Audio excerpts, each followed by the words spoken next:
Bem, meus queridos, a nossa aula de hoje é sobre o significado e o valor da oração. Vamos conversar um pouquinho sobre esse assunto tão importante na nossa vida cristã, que é a oração, que é este instrumento de restauração, de renovação em nossas vidas e que faz parte da nossa conexão com o transcendente, com a nossa conexão com Deus. Nós vamos falar então agora sobre o significado e o valor da oração dentro da nossa vida cristã, tá bom? Olha uma frase para você refletir. Melhores amigos sabem até o que você não diz. Se referindo também a Deus, principalmente a Deus, que é o nosso grande amigo. A primeira coisa que nós devemos ter em conta ao querermos fazer uma oração é entender que Deus é nosso amigo. Que Deus tem essa relação próxima, essa relação direta, essa relação objetiva com a gente. Então aí está a pergunta. Que tal nós sermos os melhores amigos de Deus? Né? Se Deus é nosso amigo, por que nós também não sejamos amigos de Deus? O apóstolo Tiago é quem escreve: a amizade de Deus é inimiga do mundo. Ele está se referindo exatamente a isso. A nossa capacidade de transcender a determinado momento de sofrimento, de angústia, de dor em nossas vidas, né? Ou também de favorecimento pessoal para seguirmos o caminho do Senhor. Então a oração ela também prescinde dessa questão da renúncia, que é o que nós queremos também abordar um pouquinho com você, tá bom? Então, como falar com Deus? Como conversar com Deus? Como ter essa relação com Deus? Tá? Então, o app da oração, ou seja, o aplicativo da nossa oração, de Deus é a oração. Tá? Deus espera que nós tenhamos uma relação de exclusividade, ou seja, um dos pecados que lá na antiga lei a gente percebe, lá no Antigo Testamento, muito fortemente, é a idolatria. E o que é a idolatria? A idolatria é justamente quando nós nos afastamos de Deus, quando nós nos deixamos seduzir, enganar por coisas que têm a aparência de Deus, mas que não são Deus. Tá bom? A oração, quando nós estamos em espírito de oração, nós não temos um tempo de espera. Olha aqui, sem tempo de espera. O que é isso? Quer dizer que a nossa oração ela tem uma relação de confiança com Deus. Aquilo que Deus tem para dar é o melhor. Né? E aqui está em Jeremias 33:3, uma chave importante da oração. Invoca-me e te responderei, revelando-te coisas misteriosas que ignoras. Ou seja, Deus se deixa invocar, Deus se deixa chamar. E a oração é este instrumento poderoso que nos permite a invocação divina.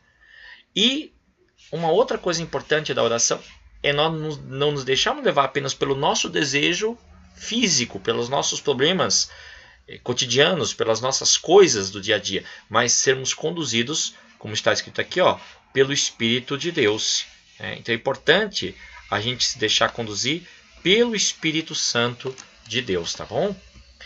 Segundo o catecismo da igreja, a oração é o amor num relacionamento sério com Deus. O que a oração requer nesse relacionamento com Deus? Persistência, paciência e humildade. Persistência, paciência e humildade. Humilhai-vos debaixo da poderosa mão de Deus para que Ele vos exalte no tempo oportuno. Está lá na carta de Pedro. Então, Deus requer de nós o quê? Que nós tenhamos esses sentimentos, que nós tenhamos essas virtudes. A perseverança, a paciência e a humildade. Para que nós possamos continuar no caminho dele, mesmo que a resposta não seja no nosso tempo. Porque aí nós temos o tempo de Deus. E quando uma pessoa persiste, quando uma pessoa tem essa clareza do tempo de Deus, ela vive com paciência, ela tem paciência. E ela se resigna debaixo da vontade do Todo-Poderoso. Ou seja, isso é humildade. Moisés tinha essas características ao falar com Deus face a face, ao falar com Deus por meio da oração. Tá bom? Outra coisa importante. Quem puxa a conversa? A iniciativa sempre é de Deus.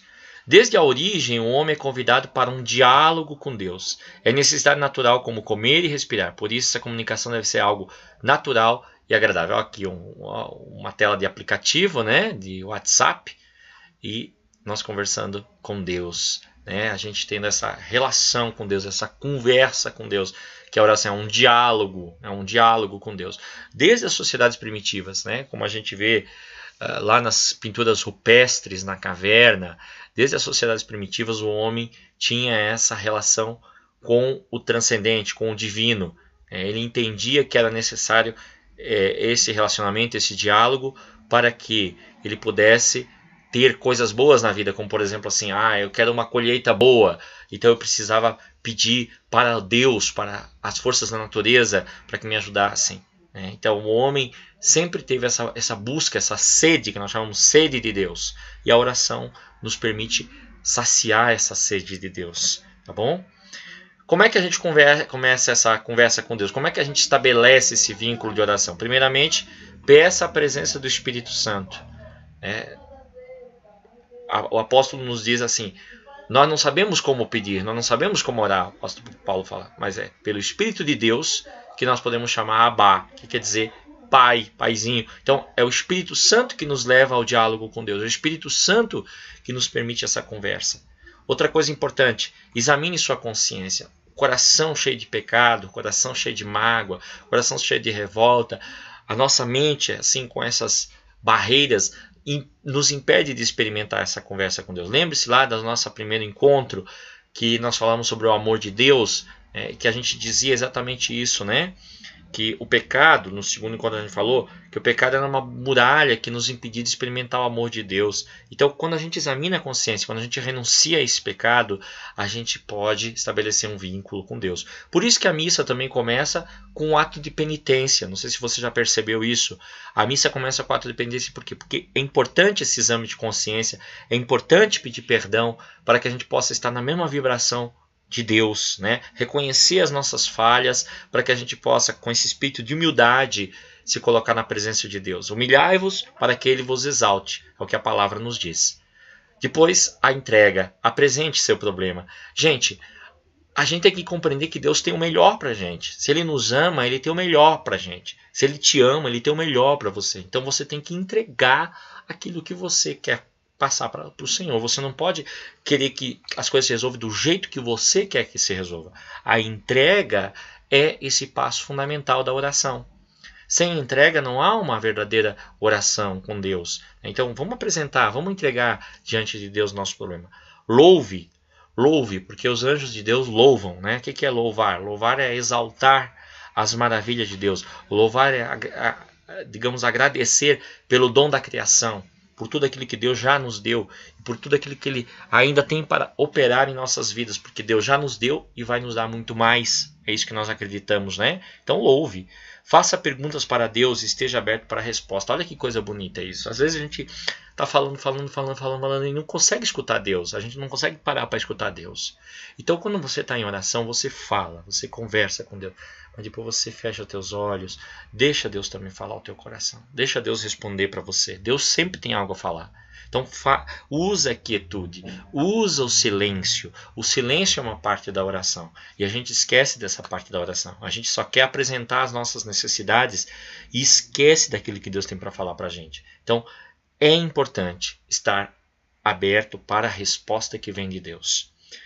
Uma coisa aqui também fala de intercessão, né? Interceda com fé e confiança. Quando você intercede? Quando você está pedindo por outro. Interceder é pedir por outro. É pedir pela necessidade do outro. Então interceda pelo outro, né? Também faça isso. Não ore só pelas suas necessidades. Nós vivemos uma fraternidade. A nossa religião nos ensina a sermos fraternos. Então ser fraterno é estar disposto também a orar, pedir, clamar pelo outro que necessita, sempre com fé, porque a fé é requisito fundamental desse diálogo com Deus, e confiança. Tá? E uma outra coisa que nós também muitas vezes esquecemos é ter o nosso agenda, o nosso diáriozinho. Anote o que Deus nos mostra. Tem outro celular. Né? Coloca aí no celular, né? Vai lá no bloco de notas, escreve aquilo que Deus está te mostrando, aquilo que Deus está te inspirando, porque Deus inspira a nossa consciência, Deus fala a nossa consciência. Né? E isso é o dom da revelação. Essa capacidade de estar disposto a se abrir aquilo que Deus fala à minha consciência. Então siga esses passos. Né? Peça a presença do Espírito Santo, examine sua consciência, apresente seu problema, louve a Deus, faça perguntas e esteja aberto para a resposta de Deus, interceda com fé e confiança e anote o que Deus mostra. Esses passos são muito importantes para estabelecer esse vínculo, essa conversa diária com o Senhor. E como a gente faz isso, né? Olha aí, os tipos de oração que nós temos. A oração vocal e a oração mental. O que é a oração vocal? Quando você fala, quando você chora, quando você desabafa, quando você põe para fora os teus sentimentos, quando você conta, isso é a oração vocal. E a oração mental. Mental é o quê? Mentalizar, imaginar o texto, né, aqui na mente, né, usar o pensamento, a imaginação.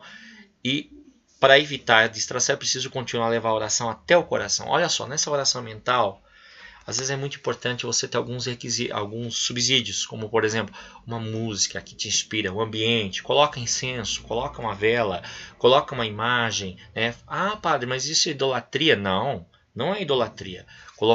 Venerar uma imagem jamais é idolatria. Eu quero até ler aqui um texto de um livrinho chamado Sou Católico, Vivo Minha Fé, que vale a pena você ter também. Ele explica essa questão das imagens assim, de uma forma muito básica, mas uma forma bacana para a gente entender, tá? Então aqui, olha só, o que ele fala aqui para a gente. Ó.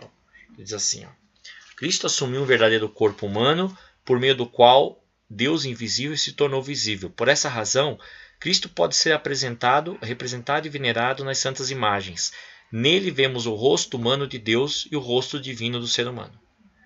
O que Deus nos proíbe no Antigo Testamento é fazer imagens para ser adoradas como deuses em substituição ao Deus único, como está em Êxodo 20, versículo 4. Mas ele não proíbe outras imagens, como está em Êxodo 25, 18 a 20, Números 21, 8 a 9, 1 Reis 6, 23 a 35 e 7 a 29. A mesma Bíblia diz que Deus fez o homem e a mulher à sua imagem e semelhança.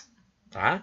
Então, a imagem faz parte da linguagem humana, é a representação de alguma pessoa, coisa ou ideia. Assim, o desenho de uma flor, as fotos de uma pessoa, a pintura de uma paisagem, são imagens. Né? Então, olha só, a imagem de Cristo é o ícone por excelência. As outras representam Nossa Senhora, os santos significam o Cristo que nelas é glorificado.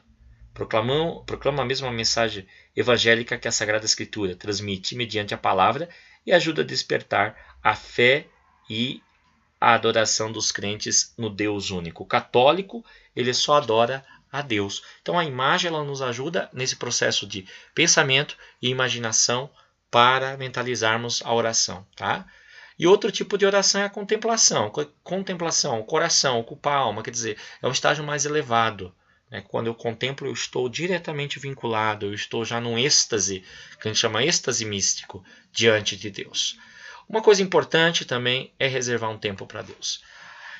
No nosso dia a dia, nessa correria cotidiana que nós estamos na nossa vida, às vezes a gente esquece que é importante reservar um tempo para Deus. Então eu sugiro que você coloque aí no teu cronograma diário um momento de oração. Padre, quantas vezes eu devo orar por dia? Não tem limite e não tem também uma regra. Mas é importante você ter um tempo para Deus, para orar, para conversar, para ter esse diálogo que nós falamos aí, estabelecendo esses passos, né? Esses 7 passos que nós vimos aqui, ó, tá? Para que você possa ter um crescimento na tua espiritualidade, na tua fé, tá bom? A oração é impulso do coração.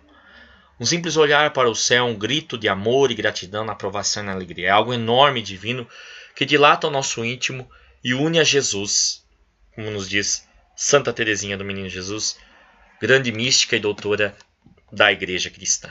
Tá? 5 dicas para uma oração poderosa. Então nós vamos falar aqui dessas dicas. Nós já falamos um pouquinho, mas vamos reforçar. Então, um horário específico para a oração. Importante, né?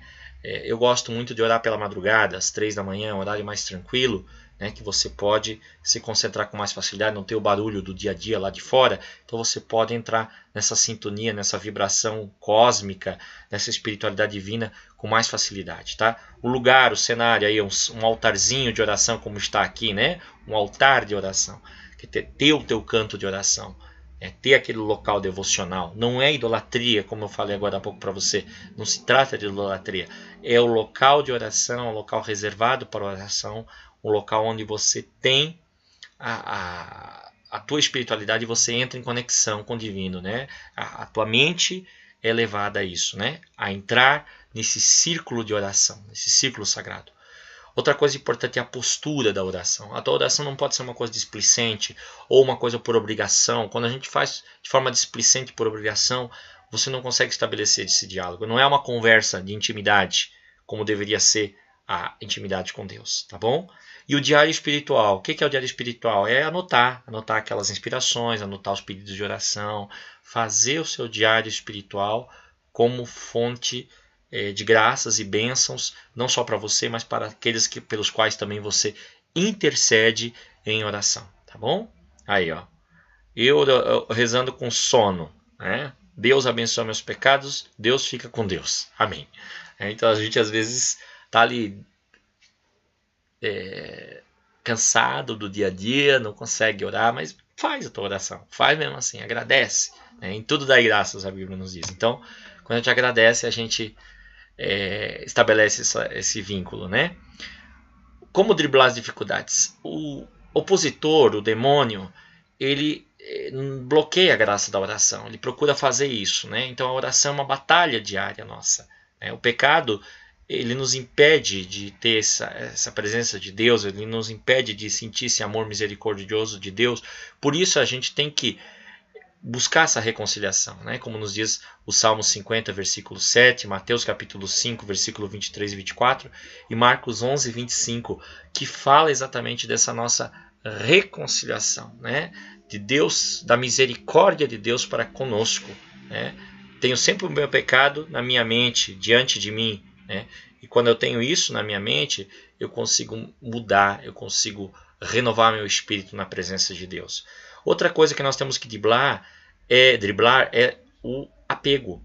Né? O apego ele nos causa muita dor. Então, quando nós estamos muito apegados a pessoas, a dinheiro, a interesses pessoais, a gente não quer abrir mão das coisas, o Espírito Santo não acha lugar para se mover em nós. Então é preciso desapegar, é preciso ser um cristão OLX. Desapega porque se você está apegado, você não consegue trazer o Espírito Santo para dentro de você. O Espírito Santo não consegue repousar em você porque ele simplesmente não encontra lugar dentro de você. Você está tão cheio de si que não pode se encher de Deus, tá? Outra coisa, distrações de todo tipo, de toda espécie, né? Por isso que eu falei daquele negócio de reservar o horário, né? De fazer o momento. Então, a gente se distrai facilmente, né? Às vezes a gente tá ali orando e toca o telefone, toca o barulhinho do zap, você acaba se distraindo e não presta atenção naquilo que você está fazendo. A oração é um ato de entrega. Você tem que entrar em sintonia. Então, lembre-se, esquece tudo. Né? Eu procuro falar na missa assim, desliga o seu celular e se liga em Cristo. E eu te digo assim, desliga mesmo, desliga tudo e se liga em Cristo, e se liga em Deus pelo poder da oração, pela força do Espírito, para que você possa vencer essa dificuldade também, que é a distração. E um outro ponto é a incredulidade. Né? Incredulidade, a nossa falta de fé, ela é um obstáculo tremendo para a gente. A gente precisa acreditar no poder de Deus, a gente precisa acreditar que Deus realiza graças. E o grande milagre que nós já temos é o milagre da vida. Nós temos milagres em Deus, nossa vida é um milagre de Deus. Então, quando a gente tem esse milagre de Deus dentro da gente, a gente consegue vencer a barreira da incredulidade e passar adiante, passar para frente, tá bom? Outra coisa é aridez espiritual.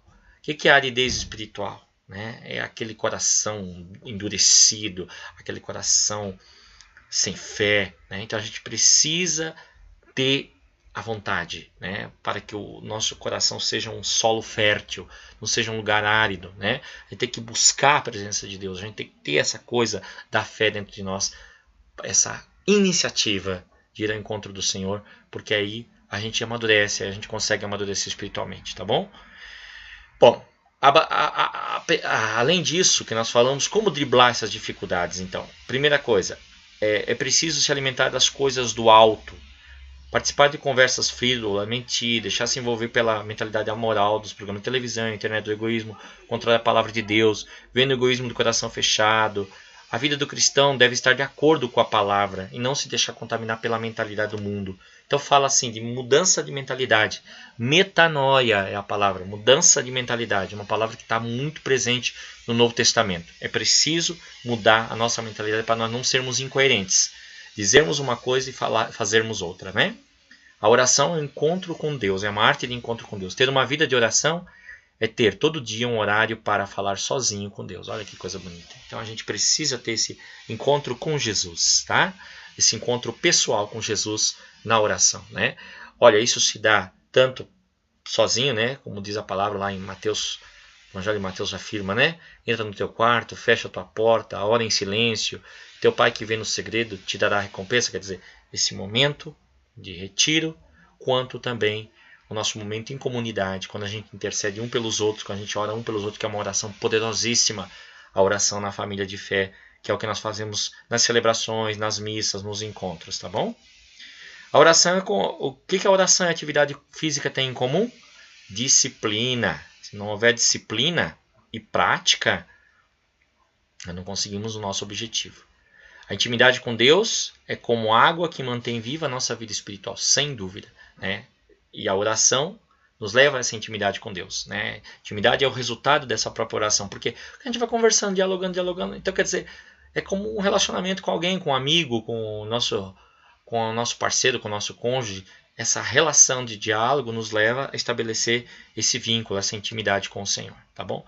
Aqui nós temos umas etapas interessantes, tá? A Lectio Divina, a adoração, o jejum, a confissão, o rosário, que são formas também de orar, que nós vamos apresentar aqui en passant para você ter uma noção clara do que é isso, do que são essas coisas tão importantes e significativas para a gente, tá bom? Vamos ver isso aqui? Vamos lá então. A Lectio Divina é uma leitura orante da Bíblia, né? É uma leitura divina, como diz aqui, né? A gente vai fazer a oração conjuntamente à Escritura Sagrada, tá? Então você vai se alimentar todos os dias daquilo que a palavra de Deus tem para te dizer, tá? Então aqui, ó, quais são os passos, quais são as etapas que a gente faz na leitura orante da Bíblia? Então, primeiramente, compreender o que o texto diz, que é o ler, né? A Lectio. Meditatio, ou meditar, é o que o Senhor nos diz pela palavra. Então a gente vai acolher a palavra dentro da nossa vida, né? Depois orar, é responder a palavra. O que nós falamos? Então primeiro a gente escuta o que Deus tem para falar para a gente. Depois a gente fala. O que a gente fala, né? O que a gente vai dialogar com o Senhor? E depois a contemplatio, né? Que é a ação. Então a partir disso que eu compreendi, que eu acolhi, que eu respondi, o que eu vou fazer na minha vida? Que ações que eu vou tomar na minha vida para seguir aquilo que foi direcionado por mim pela palavra de Deus? A partir daquilo que eu li na palavra de Deus, né? Então isso é importante. Seguir essas 4 etapas. Você pega um texto bíblico e você lê, medita, ora e contempla e age neste texto bíblico, tá bom? São Jerônimo, né? Quem escreveu a Bíblia para o latim, ele diz assim: ignorar a Escritura é ignorar a Cristo. Então, se a gente ignora aquilo que a Escritura nos diz, nós estamos ignorando aquilo que Cristo tem a nos dizer. Adoração. Outro ponto importante da oração é a adoração. Adorar ao Senhor é como tomar sol. Mesmo que você não faça nada, só de estar na sua presença você já sai bronzeado. Então Deus, quando é adorado, Ele tem muitas bênçãos para derramar em nossas vidas. Então o que é adorar? Adorar a Deus é no respeito, na submissão, entender o nada da minha criatura, que não existe a não ser por Deus. Adorar a Deus é como Maria no Magnificat, louvá-lo, exaltá-lo, humilhar-se a si mesmo, confessando com gratidão que ele fez grandes coisas e que seu nome é santo. Adoração ao Deus único liberta o homem de se fechar em si mesmo, da escravidão do pecado e da idolatria do mundo. Então, quando eu adoro a Deus, eu reconheço Deus, eu reconheço as maravilhas de Deus operadas para mim, para os outros, para o mundo, para a vida. Eu adoro a Deus, eu estou reconhecendo o senhorio de Deus, né? Em que eu sou uma criatura e que preciso desse Deus vivo na minha vida, né? Como é que é adorar? Então, não é preciso, meu filho, saber muito para me agradar, basta me amar fervorosamente, nos diz o Senhor. Fala-me, pois cada coisa de uma coisa simples, assim como falarias com o mais íntimo dos teus amigos. Então, é isso aí. Tens algum pedido em favor de alguém? Precisas de alguma graça? Andas preocupado? Por acaso estás triste ou mal-humorado? Tens alguma alegria que possa partilhar? Queres prometer-me alguma coisa? Nenhuma? Então o que, filha? Então Deus tem essa conversa conosco, né? E a adoração é estar aberto a este diálogo por meio da criação, por meio das graças que Deus já derramou em nossas vidas. Jejum. O jejum é importante também. O jejum não muda a Deus. Ele é o mesmo antes, durante e depois do jejum. Então isso é importante. Não vai mover o coração de Deus. O jejum não é isso. O jejum é para mudar o meu jeito de ser, né? Para me ajudar. O propósito do jejum é esse. Então aqui a igreja tem alguns dias que ela nos determina como prerrogativa para o jejum, que é quarta-feira de cinzas, sexta-feira da paixão, todas as sextas-feiras do ano. Diminuir ou zerar a alimentação por um tempo é um jejum, de modo geral, tá? Lutamos contra a gula, mortificamos a nossa carne, dominamos o nosso desejo. Isso é o jejum. Mas às vezes também diminuindo apenas uma comida que a gente gosta de comer ou uma coisa que nos dá muito prazer, tá? Isso nos potencializa, aumenta a nossa intimidade com Deus, potencializa a oração. Nós temos como exemplo Jesus jejuando no deserto durante 40 dias e 40 noites após o seu batismo. Olha só que bonito. Jejuamos para esvaziarmos-nos de nós mesmos e nos enchermos de Deus. Então, esse é o grande objetivo, o grande sentido do jejum, tá bom? Então, o jejum nos dá intimidade, sacrifício, ousadia, fé, equilíbrio, santificação, liberdade, comunhão, fortalecimento, paz. E o demônio pira, né? É isso daí. Nos ajuda também no autodomínio, né? Nos vai ajudar a entender isso, né? E quando nós nos autodominamos, nós temos uma vitória muito forte sobre o pecado, sobre o erro. Isso é muito importante, tá? Quem estiver mais forte vence. Então, quais são os benefícios aí então do jejum, né? Gálatas 5, 16, 17, ó. Disciplina, alimentação, evita desperdício, ouvido afinado, criatividade, mente aberta, leveza, libertação, prepara para os sacramentos e a qualidade de vida interior.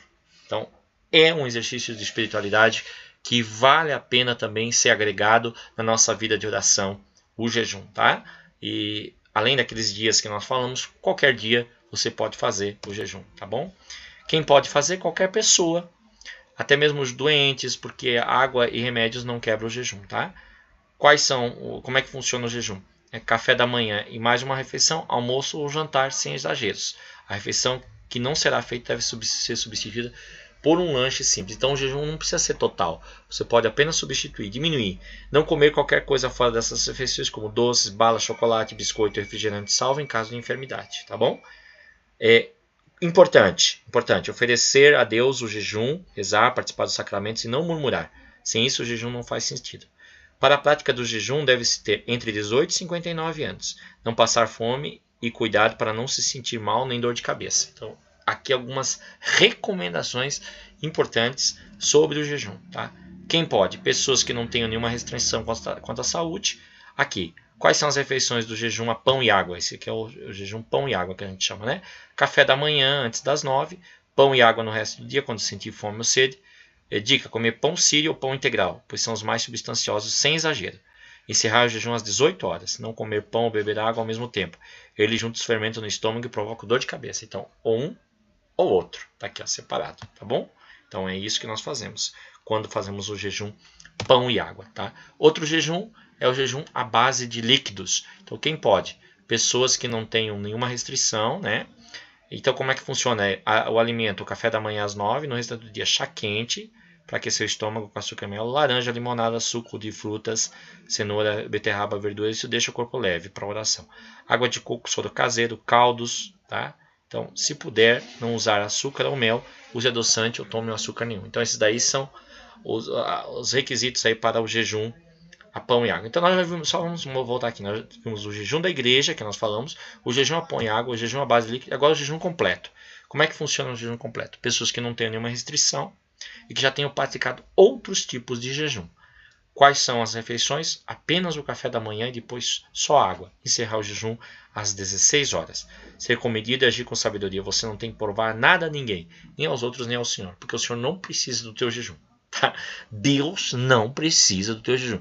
A pessoa pensa assim, eu vou mover o coração de Deus para me dar uma resposta, para resolver um problema. Deus não faz isso. Tá? O jejum não é para isso.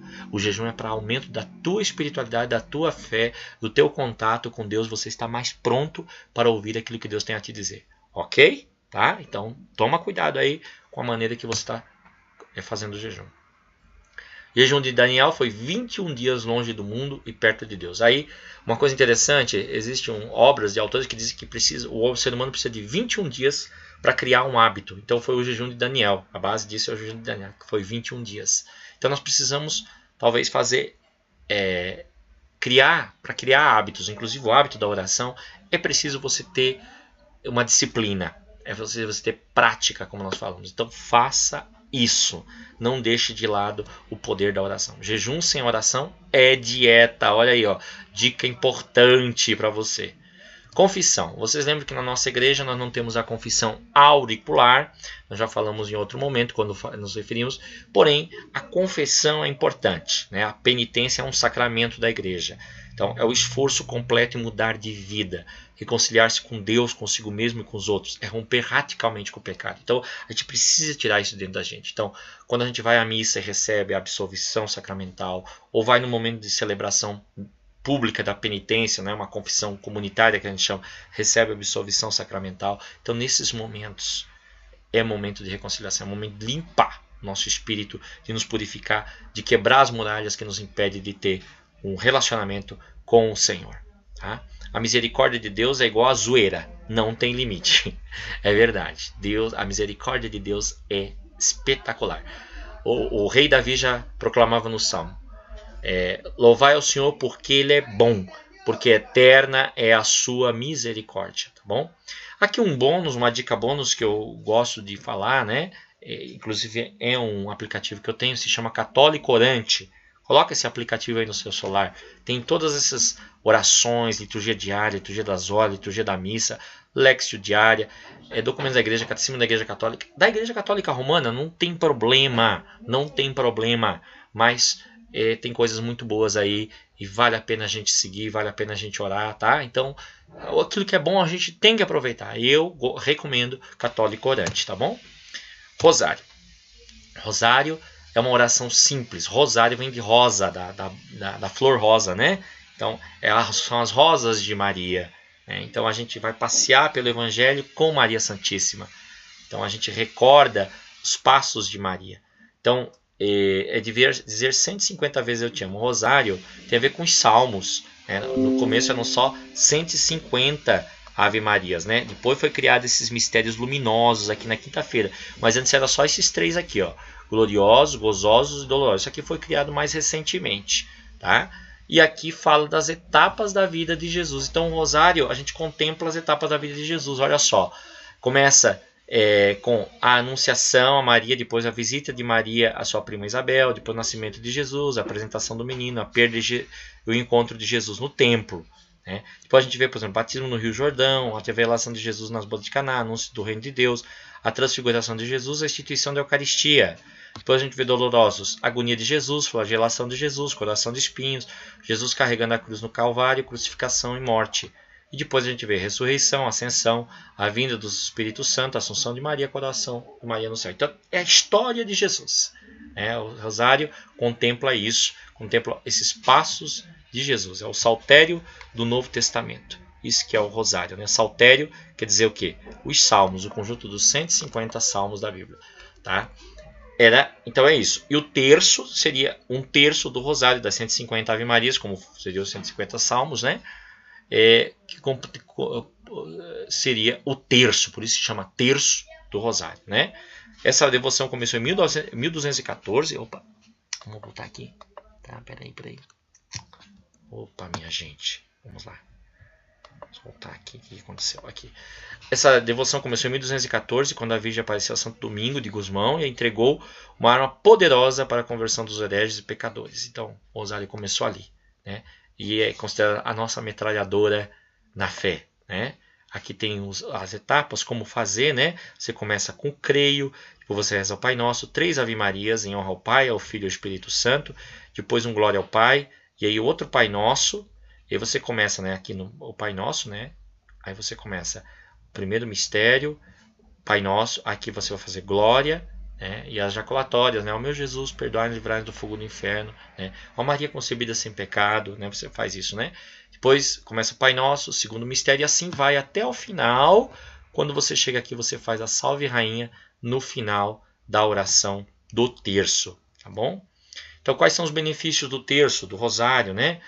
Purifica nossas almas, permite-nos vencer dos inimigos espirituais, obtém-nos de Deus toda classe de graças, que chorem contra a alegria, nós são desatados, pobres são socorridos, une a família, reproduz o clima de Nazaré, da casa de Nazaré. Ajuda-nos, então, nesse processo de oração, de catequização, de formar uma coisa chamada egrégora. O que é egrégora? Egrégora é o poder da oração ao redor da gente. Então, quando a gente faz o rosário com consciência, né? Não é só fazer por repetição, porque tem muita gente que não gosta de fazer porque fica repetindo. Não, faz com consciência. Em cada Ave Maria coloca uma oração. Imagina você colocar 50 preces diante de Deus. Então, vai fazer o rosário sem ter hora para terminar. Isso é muito importante e é bom, né? Por fim, eu quero falar sobre a oração do Pai Nosso, né? A oração do Pai Nosso foi a oração que Jesus nos ensinou. É a oração por excelência, a oração dominical, a oração do Senhor. Os apóstolos pediram, mestre, ensina-nos a orar. E Jesus ensinou a oração do Pai Nosso, né? O Pai Nosso nos traz 7 pedidos. Primeiramente, que está nos céus, né? Deus está no céu, Deus está acima de nós. Por isso nós o reconhecemos e nós o adoramos. Por isso nós somos crianças aos seus olhos. Santificado seja o vosso nome. Reconhecer que Deus é santo e que nós também devemos ser santos. Venha a nós o vosso reino, quer dizer, o reino de Deus volta para a terra por meio do retorno de Jesus, é realizado aqui pela evangelização. Seja feita a tua vontade, assim na terra, quer dizer, nós entendemos que a vontade de Deus está acima da nossa vontade, né? Que nós aceitamos aquilo que Deus tem para a nossa vida. O pão nosso de cada dia nos dai hoje, quer dizer, a providência divina, fome da palavra de Deus, da Eucaristia, é a fome das nossas necessidades também, que nós acreditamos que Deus nos dá. Tá? Perdoa-nos as nossas ofensas, assim como nós perdoamos. Então, não podemos ter limite a perdoar, não podemos ter limite a pedir perdão. Né? Devemos vencer o nosso orgulho, e sermos misericordiosos como Deus é misericordioso, porque o nosso perdão diante de Deus está condicionado ao perdão que nós damos ao outro. Tá? Não nos deixes cair em tentação, porque Jesus venceu pela oração no deserto ao inimigo. Então ele pede também que nós sejamos guardados em seu nome, livrar-nos de todo mal. Amém. Quer dizer, Deus nos coloca diante dele para que nós sejamos libertos de todo mal. Né? Essas são as petições do Pai Nosso. Gente, é muita coisa para falar de oração, né? Mas eu queria só te esclarecer esses pontos, dizer para você o seguinte: pratica a oração. Pratica a oração, porque a oração é um instrumento poderoso, é uma ferramenta fundamental na nossa vida espiritual. Tá? E que o Senhor continue iluminando teus passos no caminho do teu crescimento espiritual. Tá bom? Forte abraço e até o nosso próximo encontro, se Deus quiser.